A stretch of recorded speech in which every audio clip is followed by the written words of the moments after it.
Okay, as you can see, the creek draining from the west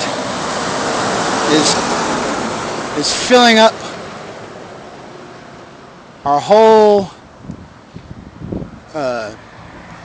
southwest corner of the yard, and water is really deep.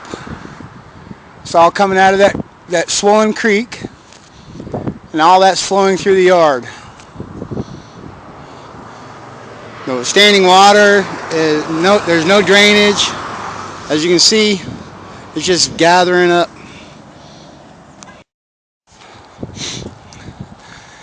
And to continue, this is on the inside of the yard.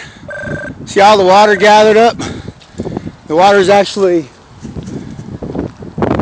flowing, pooling and flowing through the yard from the west to the east corner